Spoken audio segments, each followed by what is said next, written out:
The signal had been repeating for 300 years. Commander is stood at the observation deck of the rescue vessel Bright Dawn and watched the dead system grow larger on the screens. 4 planets circled a dying red star. None of them looked like they could support life. The whole place felt wrong, like a grave that had been forgotten by time.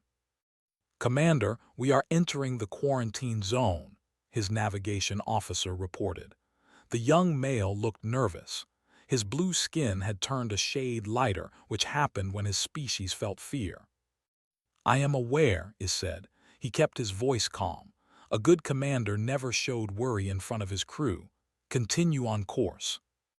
The Bright Dawn was one of the best rescue ships in the Galactic Union fleet. It had saved thousands of lives across 100 different star systems. The crew of 42 had faced pirates, natural disasters, and plague ships. They were not easily scared. But this mission was different. The SOS signal they were following came from a human colony ship, and humans had been extinct for almost 4 centuries. Is remembered learning about them in his history classes. Humans had been one of the younger species to achieve space travel. They came from a small blue planet called Earth, a world so dangerous that the Galactic Union had classified it as a Class 12. The gravity was crushing. The atmosphere was filled with a corrosive gas called oxygen. The planet had massive predators, extreme weather, and diseases that could kill in hours. And somehow, humans had not only survived on this terrible world, they had thrived. They had spread to the stars with surprising speed. In just 200 years, they had established colonies on 40 different worlds. They were tough, adaptable, and refused to die no matter what the universe threw at them. Then the silence came.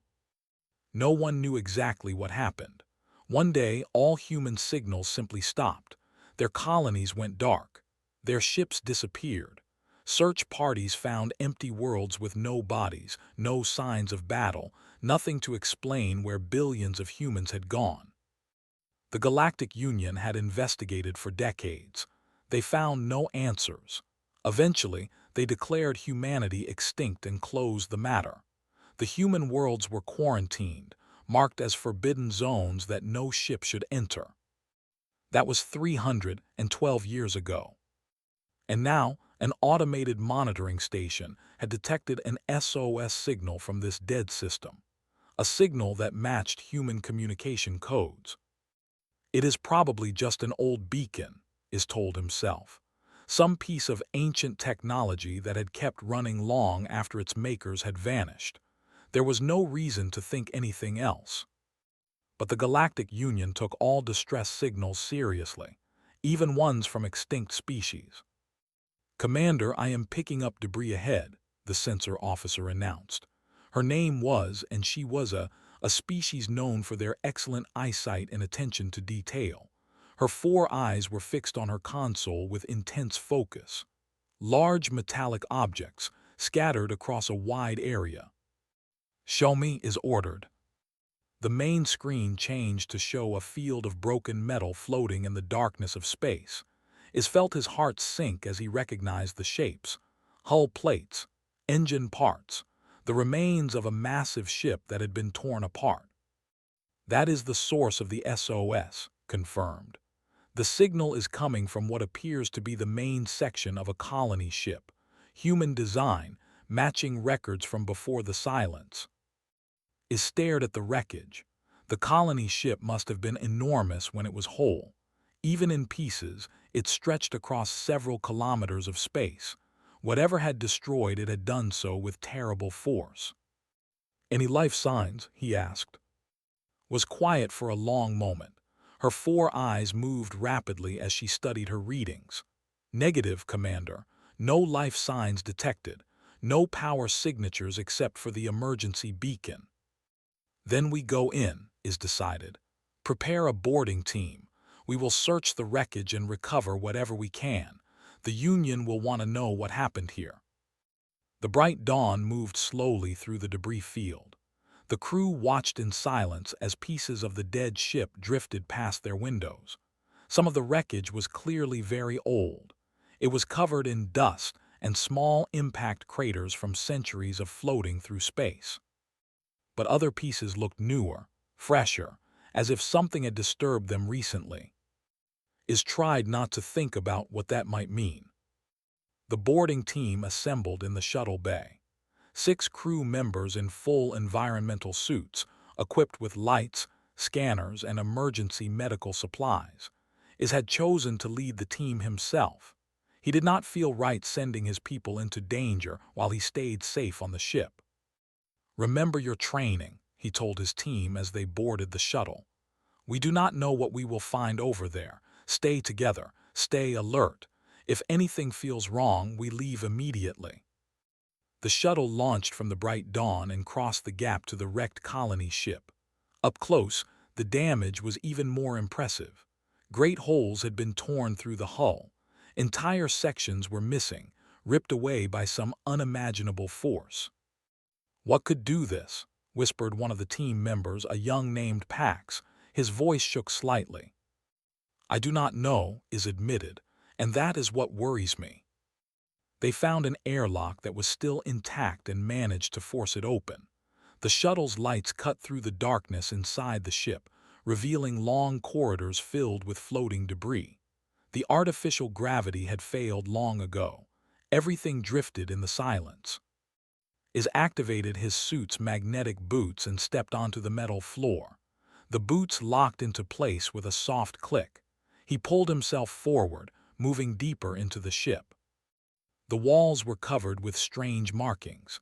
At first, Is thought they were damage from whatever had attacked the ship. But when he looked closer, he saw that they were words. Human words carved into the metal with something sharp. "Can anyone read this?" he asked. Moved closer, her 4 eyes scanning the markings. She had studied human languages as part of her training. "It says, 'They came from the dark. They took everything. Do not look for us.'" A cold feeling spread through his body. "What does that mean? Who came from the dark?" "I do not know, Commander, but there is more. It says, 'We will become the dark.'" The team exchanged nervous looks. The words made no sense. They sounded like the ravings of someone who had lost their mind. "Keep moving," Is ordered. "The bridge should be ahead. Maybe we will find answers there." They continued through the dead ship. Every room they passed was empty. There were no bodies, no personal belongings, nothing to show that anyone had ever lived here. It was as if the ship had been completely cleaned out. But they were not alone. Is could feel it. Something was watching them. He stopped and turned, shining his light down the corridor behind them. Nothing, just empty darkness. "Commander," Pax asked, "is something wrong?" "No," Is said, though he did not believe his own words. "Keep moving." They reached the bridge after what felt like hours of walking. The large room was in better condition than the rest of the ship. The control consoles were damaged but intact. The main was cracked but still showed a faint image of the stars outside. And in the center of the room, they found the beacon. It was a small metal box, no bigger than a standard data pad. A single red light blinked slowly on its surface. This was the source of the SOS signal. This tiny device had been calling out into the void for 300 years, waiting for someone to answer. Is picked it up carefully. "Can you access its memory? There might be a recording." Took the device and connected it to her portable console. Her fingers moved quickly over the controls. "There is a message," she said. "Audio only. It is very old." "Play it." Static filled the air, followed by a human voice. Female, young, speaking in a language that Is's translator struggled to process. "This is captain of the colony ship New Dawn. We are under attack, unknown enemy. They came without warning. We have lost so many. If anyone hears this, do not come looking for us. We are going underground. We are going to survive. And one day we will make them pay for what they did. This is our promise. This is our oath. We will become the shadows. We will become the thing that they fear. And when the time is right, we will emerge." End transmission. The recording stopped. Silence filled the bridge. "Underground," Pax said. "What does she mean? There is no planet here that could support life. Is looked at his scanner. He had been so focused on the wrecked ship that he had not paid attention to what lay beyond it. Now he looked again at the system's planets. The third planet was a frozen rock. No atmosphere, no liquid water, surface temperature of -200 degrees. But deep beneath that frozen surface, his scanner was picking up something strange. Heat signatures, faint energy readings, and tunnels. Thousands of tunnels carved deep into the planet's crust. Commander said slowly, "I am reading structures below the surface of Planet 3, artificial structures and—" She paused, her 4 eyes went wide. "Movement, I am detecting movement." Before Iz could respond, his communicator crackled. The voice of his ship's pilot came through, filled with fear. "Commander, something just appeared on our sensors. Multiple contacts rising from the planet's surface. They are heading right for us. Commander, what do we do?" Iz looked out the crack. In the distance, he could see the frozen planet, and rising from its surface, like ghosts emerging from a grave, were dozens of ships. Human ships. "Get back to the shuttle," he ordered his team. "Now."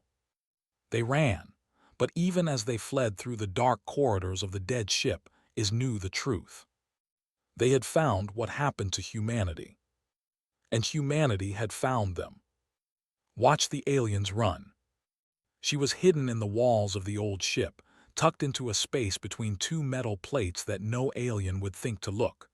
Her body was perfectly still. Her breathing was slow and controlled. Her eyes, adapted to see in complete darkness, tracked every movement the rescue team made. They were scared. She could see it in the way they moved. Fast, clumsy, bumping into walls and each other. Their lights swung wildly, cutting through the darkness like frightened animals. Did not feel sorry for them. She had learned long ago that fear was a useful tool. It made enemies make mistakes. Her communicator buzzed softly against her wrist. She pressed it once to acknowledge the signal. "I count 6 of them," her brother's voice whispered in her ear. Ho was somewhere on the other side of the ship, watching from his own hiding spot. 4, one species I do not recognize. They are heading back to their shuttle." "Let them go," replied, "for now. The Council will want to know about this." "I know, but we need more information first. Who are they? Why are they here? We cannot make decisions without answers." And Ho were scouts. It was their job to watch, to learn, and to report back to the underground colony. They had been doing this for 5 years, ever since they came of age and joined the Shadow Guard. The Shadow Guard was the first line of defense for what remained of humanity. They lived in the darkness, moved through the old ships and tunnels without being seen, and made sure that no threat ever reached their people. For 300 years, no threat had come. The galaxy had forgotten about them. The humans had used that time to grow stronger, to adapt, to evolve. Now someone had finally answered the old SOS signal. Had mixed feelings about that. Part of her was curious. She had grown up hearing stories about the Galactic Union, about the dozens of alien species that lived among the stars. She had always wondered what they were like, whether they were friends or enemies. But another part of her, the part that had been trained since childhood to survive, felt only suspicion. The galaxy had abandoned humanity once. The attackers who had destroyed their ancestors had come from somewhere. Who was to say these new aliens were any different? She watched the rescue team reach their shuttle and pile inside. The small ship detached from the old colony vessel and flew back toward the larger rescue ship that waited in the distance. "They are retreating to their main vessel," Ho reported. "Should we follow?" "Not yet, let me think." Moved through the walls like a ghost. She knew every passage in this old ship, every hiding spot, every shortcut. The New Dawn had been her people's home once before they moved underground. Now it served as a memorial and a warning. She reached an observation point near the outer hull and looked out at the alien rescue ship. It was a beautiful vessel, all smooth curves and bright lights. So different from the dark, angular ships her people built. The aliens had not come to fight. That much was clear. They were scared and confused. They had expected to find an empty wreck, and instead they had discovered that humanity was still alive. The question was, what would they do now? His communicator buzzed again. This time it was a different voice, older and more authoritative. Scout report. She recognized the voice immediately. Captain, the leader of the Shadow Guard and great-granddaughter of the original captain who had led their ancestors underground. Captain, we have contact. A rescue vessel from something called the Galactic Union. They responded to the old beacon. They have seen the tunnels on Planet 3. They know we are here. There was a long pause. How many ships? Just one. 42 crew members based on their communications. They are not military. Their weapons are defensive only. And their intentions? Hesitated. I do not know, Captain. They seem confused, frightened. They were not expecting to find anyone alive. No one ever expects to find us, Captain said. There was something hard in her voice, something cold. That is how we have survived. What are your orders? Another pause. When the captain spoke again, her voice was softer. Continue observation. Do not engage unless necessary. I am sending reinforcements to your position. We need to know if they plan to report our existence to the rest of the galaxy. Understood, Captain. The connection ended. Looked back at the alien ship. It had stopped moving, just floating in space near the debris field. They were probably having a meeting, trying to decide what to do next. She hoped they would choose wisely. Hours passed, and Ho took turns watching the alien vessel while the other rested. The reinforcements arrived silently, a dozen more scouts who spread out through the debris field and took up hidden positions. The humans watched, they waited, they were very good at waiting. Finally, something happened. A small shuttle launched from the alien ship and headed toward Planet 3. Watched it descend toward the frozen surface, following the heat signatures her people had allowed the aliens to detect. They are coming to investigate, Ho said. Should we stop them? No, let them come, but stay hidden. I want to see what they do. The shuttle landed near one of the older tunnel entrances, a place the humans had abandoned decades ago. The tunnels there were empty now, but they still showed signs of habitation. Old markings on the walls, broken equipment, the remains of a life that had moved deeper underground. And her team watched through hidden cameras as the aliens explored the tunnels. They moved carefully, respectfully. They did not touch anything. They simply looked and recorded and whispered to each other in voices too quiet for the microphones to catch. The leader, the tall one with the multicolored shell called seemed especially fascinated. He studied the human writings on the walls, traced his fingers over the old artwork, and stopped for a long time in front of a memorial carved into the stone. The memorial listed names, thousands of names. The humans who had died during the first attack, the ones who had not made it underground. Bowed his head in front of the memorial. It was a gesture of respect, of mourning. Felt something shift inside her chest. She had expected the aliens to be cold, distant, uncaring. That was what she had been taught. The galaxy had abandoned humanity. The galaxy was dangerous. But this alien was showing respect for her dead ancestors. Maybe things were not so simple. Ho's voice came through her communicator. Something is wrong. She pulled her attention away from the scene below. What is it? I am picking up a new signal, not from the rescue ship, something else, something bigger. His blood went cold. She switched her scanner to long-range mode and searched the space around them. At first, she saw nothing. Just the rescue ship, the debris field, the frozen planet. Then she found it. On the edge of the system, just entering scanner range, was another ship. But this one was not a rescue vessel.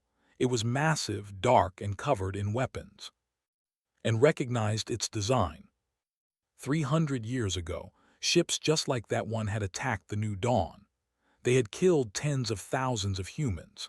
They had forced the survivors underground and hunted them for decades until the humans learned to hide so well that the hunters gave up. The Ravagers had returned. Ho, get the aliens out of the tunnels, now. What, why? Because the things that attacked our ancestors are here, and if the aliens are still on that planet when the Ravagers arrive, they will die. Ho did not argue, he moved. Ran through the debris field, jumping from one piece of wreckage to another with practiced ease. Her body knew how to move in zero gravity. Her muscles were stronger than any aliens, built for the heavy gravity of her people's underground home. She reached the tunnel entrance just as the aliens were emerging. They froze when they saw her. She must have looked terrifying to them. A human woman in dark armor, appearing out of nowhere, her eyes reflecting light like a cat's. Behind her, the stars were being blocked out by the approaching shadow of the Ravager ship. "You need to leave," said. Her voice was calm. There was no time for fear. Right now. He stared at her. His translator struggled to process her words. You are human, you are alive. Yes, and so are you for now. But that will change if you do not get back to your ship and run. She pointed at the sky. The Ravager ship was visible now, a dark mass blotting out the stars. It was 10 times the size of the rescue vessel. Its weapons were already charging. "What is that?" one of the other aliens whispered. "That is what killed our ancestors," said. "That is why we hide. That is why we became shadows. Now go before it is too late." The aliens ran for their shuttle, watched them go, then turned to face the approaching enemy. 300 years of hiding, 300 years of waiting, and now the time for hiding was almost over. She activated her communicator. "Captain, we have a situation. The Ravagers have found us. What are your orders?" The captain's response came immediately. There was no fear in her voice, only cold, ancient anger. "All units battle stations. The shadow war begins now." Smiled, it was not a nice smile. She had been waiting for this her whole life. His had never run so fast in his life. His hearts were pounding, his legs burned, his lungs screamed for air. But he kept running, dragging his team toward the shuttle as the sky above them turned dark with the approaching enemy ship. The human woman had saved them. She had appeared from nowhere, warned them of the danger, and then vanished back into the shadows like a ghost.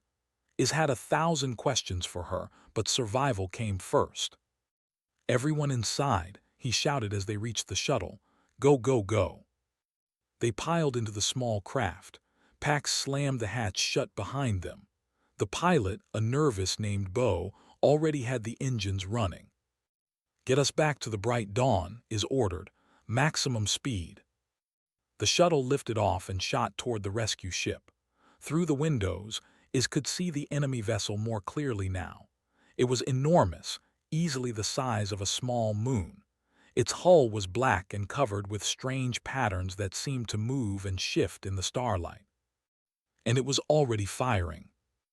Beams of dark energy lanced out from the enemy ship, cutting through the debris field like knives through paper. One beam passed close enough to the shuttle that the whole craft shook. "We are not going to make it," Bo said. His voice was high with fear. "That thing is too fast. It is going to cut us off."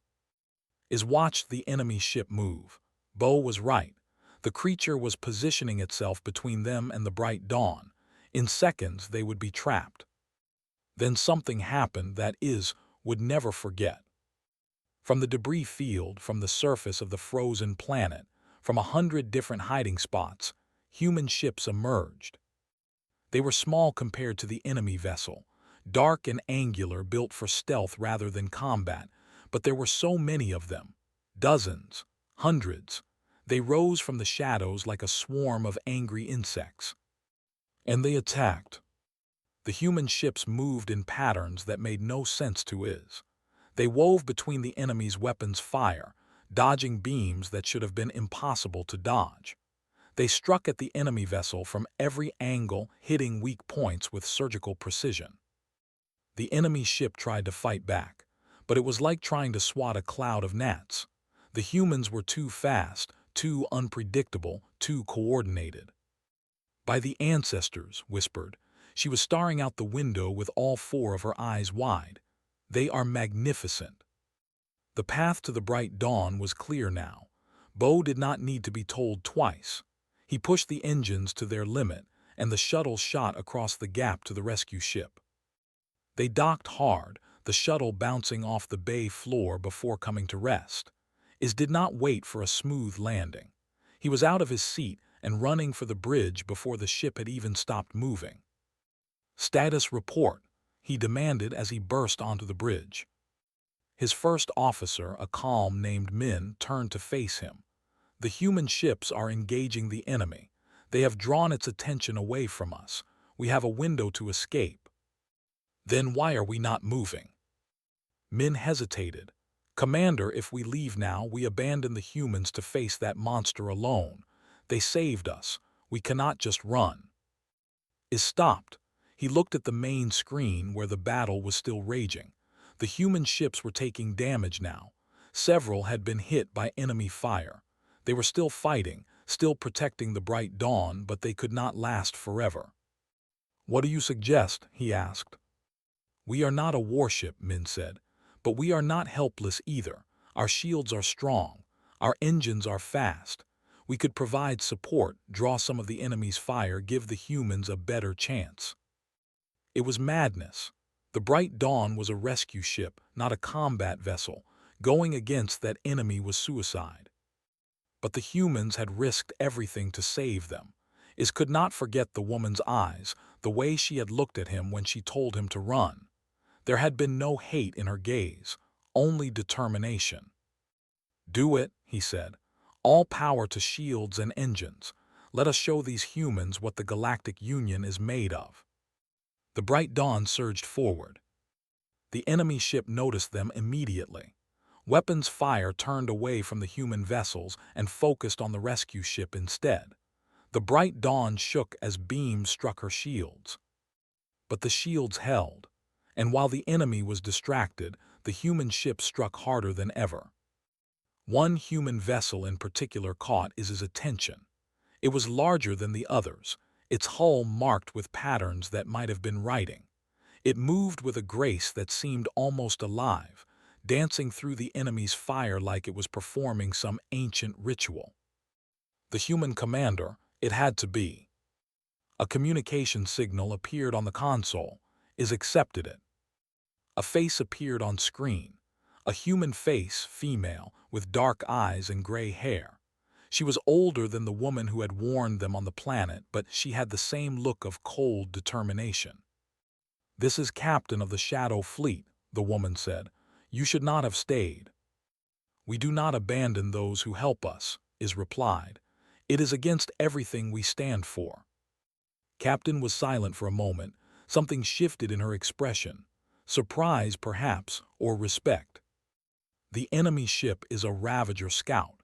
It was sent to confirm reports of activity in this system. If it gets away, it will bring the rest of the fleet. We cannot allow that." "What do you need from us?" "Your ship has advanced sensors, better than anything we have. We need you to find its weak point. Every ship has one. Help us find it and we will do the rest." Iz turned to his sensor officer. "You heard her. Find that weak point." Was already working. Her four eyes moved rapidly across her console, processing data faster than any other species could manage. "The enemy ship's armor is too thick for conventional weapons. But there," she paused, "there is a section near the rear. The energy readings are different there. It might be a power core or an engine system, if we can hit it." "Send the coordinates to Captain." The data was transmitted. On screen, Iz saw the human ships change their attack pattern. They began concentrating their fire on a single point near the back of the enemy vessel. The Ravager tried to protect itself. It turned, presenting its most heavily armored section to the attackers, but that gave Iz an idea. Pilot, take us around to the enemy's rear. Keep it between us and its weapons. The Bright Dawn moved. She was not a warship, but she was fast and nimble. She circled behind the Ravager, staying just out of reach of its weapons. The Ravager had a choice. It could turn to face the rescue ship, exposing its weak point to the human attackers, or it could keep facing the humans, leaving its back exposed to the Bright Dawn. Either way, it was trapped. Captain's ship led the final charge. It dove straight at the Ravager's weak point, followed by a dozen other human vessels. They fired everything they had. The explosion was blinding. It shielded his eyes as the Ravager's power core detonated. The massive ship broke apart, its pieces spinning away into the void. In seconds, nothing remained but debris and slowly fatting fire. The bridge of the Bright Dawn erupted in cheers. Crew members hugged each other, shouted with joy, wept with relief. Iz did not celebrate. He was still watching the screen where the human ships were gathering together. They had won this battle, but he could see the damage they had taken. Several ships were missing. Others were clearly injured, trailing smoke and sparks. The communication signal activated again. Captain's face reappeared on screen. She looked tired, but there was a fire in her eyes that had not been there before. "Thank you," she said. "You saved many of our people today." "You saved us first," Iz replied. "We were only returning the favor." The galaxy does not usually work that way. We learned that 300 years ago. Things change. Perhaps it is time for them to change again. Captain studied him for a long moment. "Perhaps you are right. Perhaps it is time to stop hiding in the shadows." She took a deep breath. "Commander Iz, I am inviting you and your crew to visit our home. There are things you should see, things you should know. Will you come?" Iz looked around at his bridge crew. They were all watching him, waiting for his decision. He saw fear in some faces, curiosity in others, but mostly he saw hope. "We will come," he said. "Lead the way, Captain." The human ships turned and headed toward the frozen planet. The Bright Dawn followed. For the first time in 300 years, outsiders would see what humanity had become, and Iz had a feeling that the galaxy would never be the same again. The tunnels went deeper than Iz had imagined possible. The human shuttle carried them down through kilometers of frozen rock, through passages carved by machines and hands over centuries of desperate survival. The walls were smooth in some places, rough in others. Everywhere there were signs of life, carvings, paintings, words written in a language that Iz was only beginning to understand. Captain sat across from him in the shuttle, her gray eyes watching him study the walls. "You are surprised," she said. "It was not a question." "I expected bunkers," Iz admitted, "military installations, survival shelters, not this. This is our home. We built it to be a home, not just a hiding place. What is the point of surviving if you have nothing worth surviving for?" The shuttle emerged from the tunnel into a vast underground cavern. Iz heard gasps from his crew as they saw what lay below. It was a city. Lights glowed from thousands of windows carved into the cavern walls. Bridges and walkways connected different levels, filled with people moving back and forth on their daily business. Gardens grew on artificial terraces, fed by lights that imitated their lost sun. Children played in open spaces, their laughter echoing off the stone. There were people everywhere, not hundreds, not thousands, millions. "How is this possible?" whispered. Her 4 eyes were trying to take in everything at once. "Your colony ship held 60,000 people. How did you grow to this?" "We had 300 years," Captain said, "and humans are very good at surviving. When we first went underground, there were only 12,000 of us. The rest died in the attack or in the years that followed before we learned how to live down here." She paused. "It was hard, harder than I can explain, but we did not give up. We adapted, we evolved, we became something new." The shuttle landed on a platform near the center of the city. A crowd had gathered to see the aliens, the first outsiders to visit in 3 centuries. They stared with wide eyes, some curious, some afraid. Is noticed something strange about the crowd. Their eyes. Human eyes were supposed to be small and limited, according to his species records. But these humans had eyes that reflected light like the eyes of predators. They could see in the darkness as clearly as he could see in the light. And they moved differently. There was a smoothness to their motions, a readiness, like hunters who were always alert, always watching.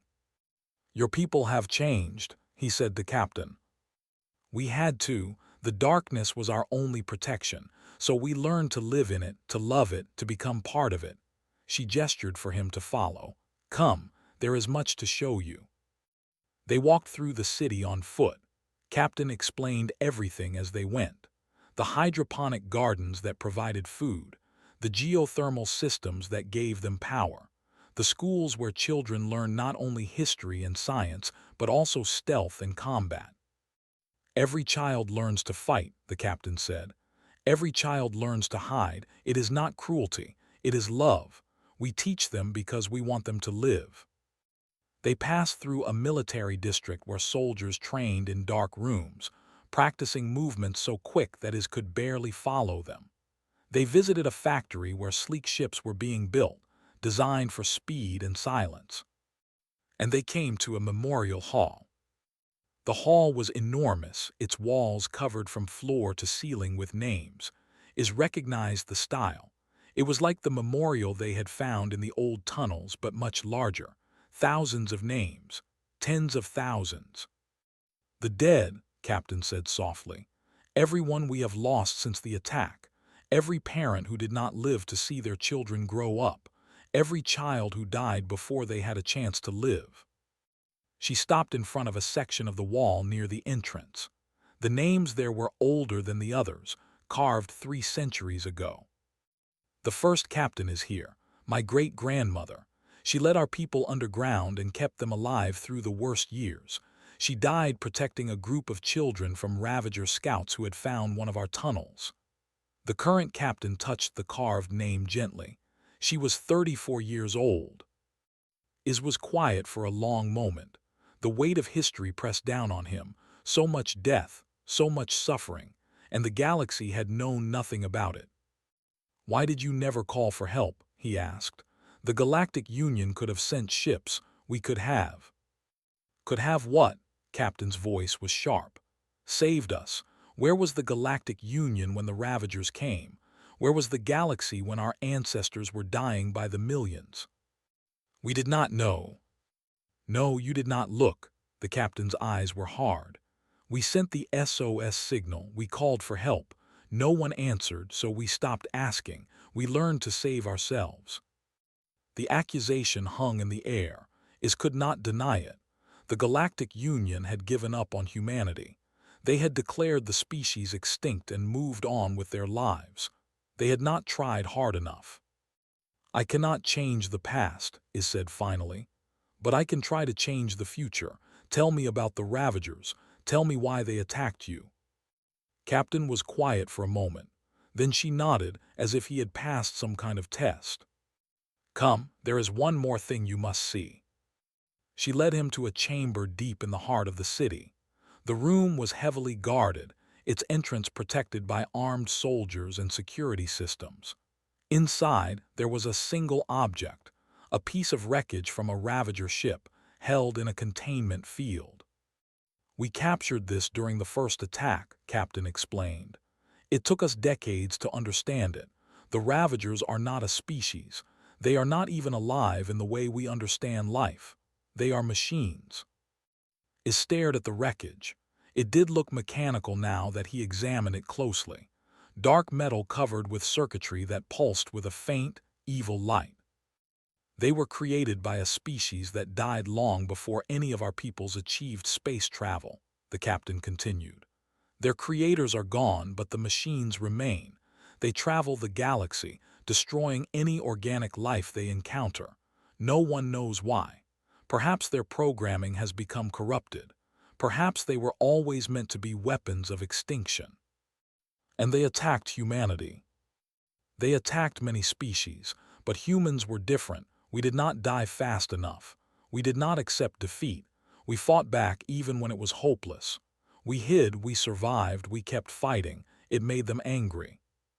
Captain smiled grimly. Machines should not be able to feel anger, but these ones do. They hate us. They have spent 300 years trying to find and destroy us. The scout ship you saw today was just the latest attempt. And there are more coming. Yes, the scout would have reported our location before we destroyed it. A larger fleet will arrive within days, perhaps within hours. It felt cold. Then you need to evacuate. The Galactic Union can help. We have colony ships, transport vessels. We are not running. Captain's voice was firm. This is our home. We have bled for it, died for it, lived in darkness for it. We will not abandon it. But you cannot fight them alone. We have been fighting them alone for 3 centuries. And how many more of your people will die? The question hit Captain like a physical blow. She looked away, toward the memorial hall they had just left. Too many, she admitted softly, far too many. Is took a deep breath. He thought about his mission, his duty, his place in the Galactic Union. He thought about the rules he was supposed to follow and the reports he was supposed to file. Then he thought about the children he had seen playing in the gardens, the families walking the bridges, the millions of people who had built a civilization in the darkness. What if you did not have to fight alone? Captain looked at him sharply. What do you mean? The Galactic Union failed you once. We cannot change that, but we can choose to do better now. He straightened his back, meeting the captain's eyes directly. I am going to send a message to my government. I am going to tell them what I have found here, and I am going to ask them to send help. They will not come. They did not come before. Maybe not, but I have to try. And in the meantime, my ship and my crew will stay here. We will stand with you whatever happens. Captain stared at him for a long time. Her expression was unreadable. Then slowly, a smile spread across her face. Commander I think I may have misjudged your species. And I think I have only begun to understand yours. The captain extended her hand. Had studied enough human customs to recognize the gesture. He reached out and clasped her hand in his. Welcome to the shadow, Commander, Captain said. Let us see what we can do together. Outside, in the darkness of space, the stars were moving. Dozens of new signals were appearing on long-range sensors. The Ravager fleet was coming. And for the first time in 300 years, humanity would not face them alone. The Ravager fleet arrived at dawn. Not that there was a real dawn underground, but the humans had programmed their lights to follow a day and night cycle, and when the enemy ships appeared on the sensors, the cavern city was just beginning to wake. It stood in the command center with Captain and her senior officers. The screens around them showed the approaching fleet in terrible detail. 30 ships, each one as large as the scout they had destroyed. And behind them, moving slowly but surely, was something much worse. A Ravager mothership. It was the size of a small planet. Its dark hull blocked out the stars like a moving black hole. Weapons covered every surface. It was built for one purpose, complete destruction. We cannot fight that, whispered. Her 4 eyes were wide with horror. No, Captain agreed.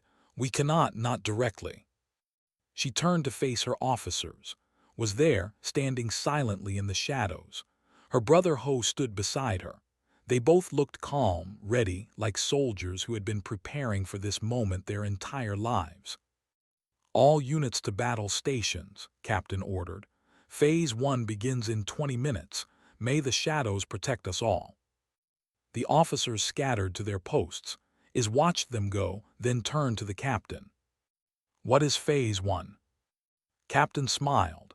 It was the same cold, determined smile he had seen on his face 2 days ago. We have been preparing for this day for 300 years, Commander. We knew they would come eventually. We knew we could not defeat them in a straight fight, so we planned something different. She touched a control on her console. The main screen changed to show a map of the star system. Red dots marked the Ravager ships. Blue dots marked the human forces, scattered throughout the debris field and hidden on the frozen planet. And green dots marked something else.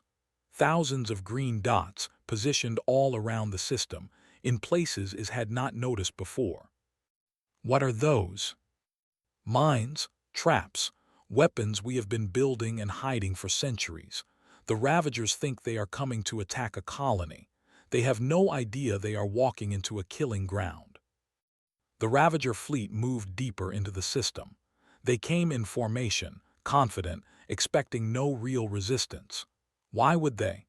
The scout had told them there was only a single rescue ship and a handful of primitive human vessels. They were wrong. The first traps activated when the fleet reached the debris field. Hidden missiles launched from inside pieces of wreckage. Mines exploded against hulls. Electromagnetic pulses disabled targeting systems and communications. The Ravagers tried to respond, but they could not find targets.